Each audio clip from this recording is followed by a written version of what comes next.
Maintenant, nous faisons le tour depuis le début de cette émission de nos correspondants à l'étranger, la direction Londres avec Loïc de la Mornay. Alors, comment est perçue l'élection donc d'Emmanuel Macron là-bas? On a vu avec Berlin, euphorique, très content, mais à Londres, officiellement, qu'en pensent les Britanniques? Bonjour Loïc.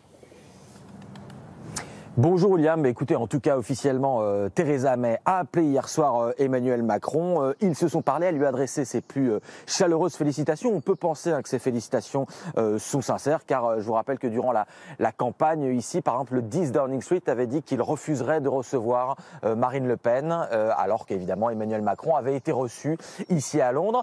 Ça s'était très bien passé, mais à la sortie de l'entretien, eh bien, Emmanuel Macron s'était exprimé sur le perron du 10 Downing Street et ça peut donner lieu à quelques inquiétudes pour Theresa May parce qu'il avait dit que, eh bien évidemment, le Royaume-Uni resterait un pays partenaire, un pays ami, mais que sa priorité à lui, s'il devenait président, et c'est donc le cas, eh bien ce serait avant tout la défense des intérêts de l'Union européenne. Autrement dit, il ne ferait aucun cadeau au Royaume-Uni lors des négociations sur le Brexit et ça a déjà donné quelques sueurs froides au gouvernement britannique. Alors, d'une manière générale, les Britanniques avaient énormément suivi la campagne présidentielle française. Pourquoi ? Eh bien parce qu'ils se passionnaient pour la progression de Marine Le Pen et beaucoup d'entre eux souhaitaient la voir accéder à l'Elysée. Pourquoi ? Parce qu'une majorité de Britanniques ont voté pour le Brexit et ils espéraient que la France, quelque part, finirait le travail, finirait le boulot que eux avaient commencé pour déconstruire l'Europe. Alors ce matin, on sait qu'il y a beaucoup d'amertume chez bon nombre de Britanniques, notamment dans la presse britannique tabloïde qui était très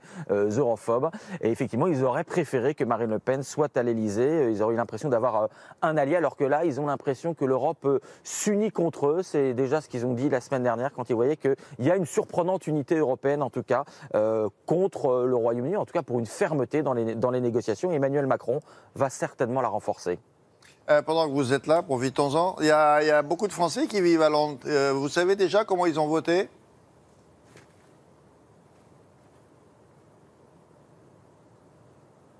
Il m'entend pas? Je recommence ou il y a peu de chances qu'ils m'entendent?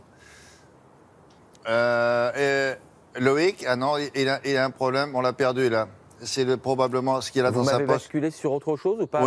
Oui, autre chose. Je reviens. Le temps qu'on rebranche le